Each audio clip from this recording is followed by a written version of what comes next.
Welcome and hello. This is a video tutorial on HEC HMS, and in this lesson, we're going to be discussing meteorological models, specifically shortwave radiation methods. This is part two. In part one, I described the first four methods, and in this part two lesson, I'll be describing the last four methods. The specific methods we'll be discussing in this lesson will be gridded shortwave, interpolated shortwave, reduced solar constant, and the specified pyranograph methods. All right, what I have on the screen here is a couple subbasins, which is part of a basin. And also I have a meteorological model that I've created, and that is about it.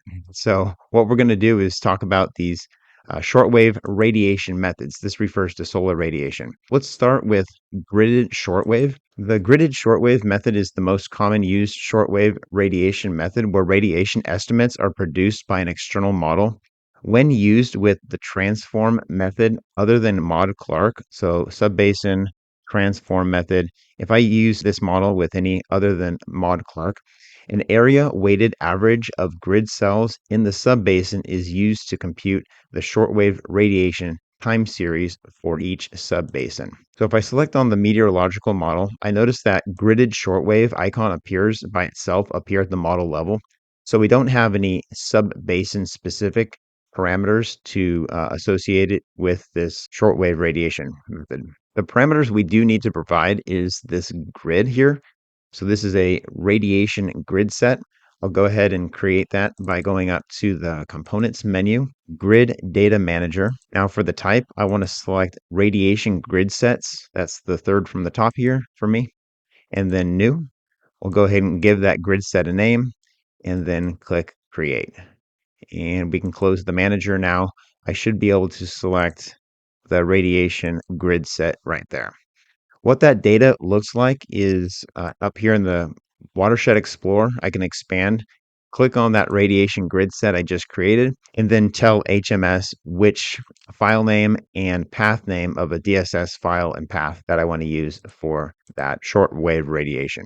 This radiation grid set is a grid data set. More details about grid data sets are found in my lesson 5 of this playlist called Grid Data. So I'll go ahead and leave a link in the description to that video.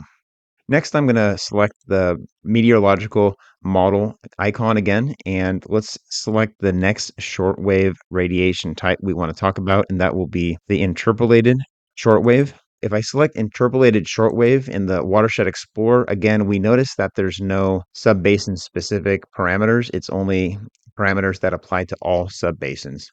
I should probably also mention that if I click on the meteorological model and then not this meteorology model tab, but the next tab over, basins, I have assigned basin 1 subbasins to be included with this meteorological model.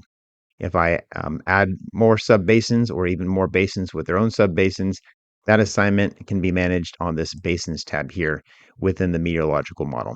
Okay, back to interpolated shortwave method. Using this method, a gridded data set is created by interpolating point observations recorded at weather stations with known data and location within the drainage basin.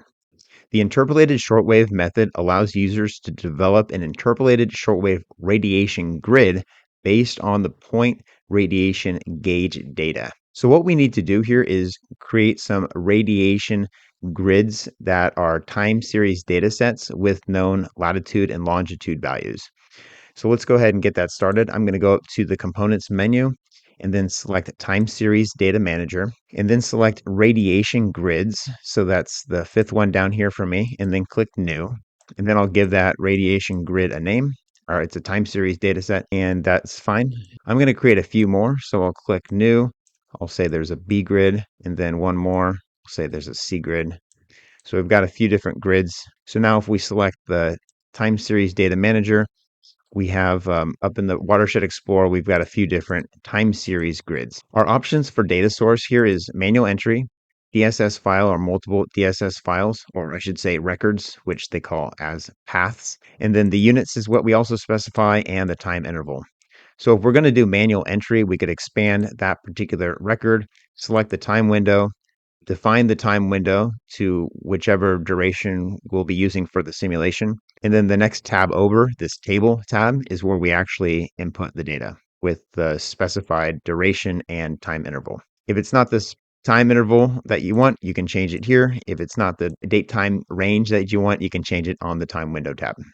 The other option for data source is the DSS files. So if you go ahead and select that, you just go ahead and specify the file name and the path name for that time series data set. This particular interface does not show a red asterisk requiring latitude and longitude, but for this particular application, we would need the latitude and longitude coordinates of each of the time series gauge stations to appropriately perform that interpolation of shortwave radiation.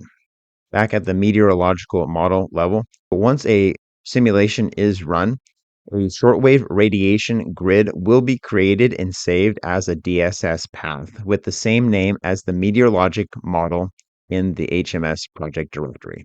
If we select interpolated shortwave, we now have a few different options for our interpolation method. I'm going to talk about these one at a time, but briefly just describe. The first is inverse distance squared, nearest neighbor, and bilinear. So I'm going to bring up those definitions here. First is inverse distance interpolation method. Here we have the equation. This is where the weight of the gauge is equal to the inverse of its distance from its target cell. So the target cell XY here is calculated with a radiation Z based on all the other values of radiation at gauge I, which is the distance d sub I. All right, next one down is similar. It's the inverse distance squared interpolation method. Basically the same thing, except the distance term d is squared here in the denominator. If you can see that, it's kind of small. The penultimate option is the nearest neighbor method. This basically just assigns the solar radiation or the shortwave radiation of the target cell XY to its nearest neighbor. And then the last one here is called bilinear interpolation method. This relies on creating a triangle around the target cell with known gauge data values and interpolating the data from the known points that make up that triangle. So in the equation, we have weights, which is lambda 1, 2, and 3, which sum up to 1. And then if I scroll down, the equation is right here. It's just a linear interpolation based on the values from the vertex points of the triangle times the weights. Okay, let's go back to HMS here. This table down below is optional. It allows the user to limit the radius of influence any gauge has. So if I want to select one of my gauges, for instance, and then say that it is only applicable up to a certain distance, then I can type that distance in. Hold on, I think it's cut off here. Okay, I typed in 50. There it is. So that would limit the influence of any particular gauge. Beyond the set radius of the gauge will no longer affect the target cell's interpolation value. Let's go back to meteorological model and then select the next shortwave radiation option, which is reduced solar constant. This method estimates the amount of solar radiation based on the distance Earth is from the sun, atmospheric scattering, and the slope and aspect of the terrain. So what we have here are a number of different models for solar declination, aspect reduction, and so on. And the funny thing is, at least for HEC HMS 4.12, is there's only one option to select for each of these methods. So there's really nothing me as the user would do, except it's important that there is georeferencing assigned to these subbasins. Based on that georeferencing and these different methods that are built into HMS, then that shortwave radiation can be approximated. If the basin model is not georeferenced, this model will just assume that the basin is at sea level and also at the equator. The last method here for shortwave radiation is our specified pyranograph.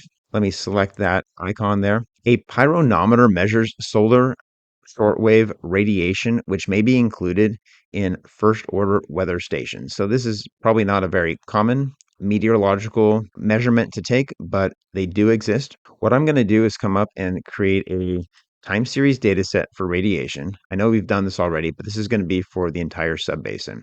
So I'll go time series data sets, the manager, and then select radiation gauges. And then I'm going to just say radiation for all in basin 1.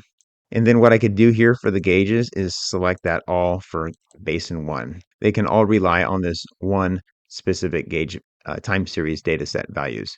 This method is the recommended choice when using the Priestley-Taylor evapotranspiration method.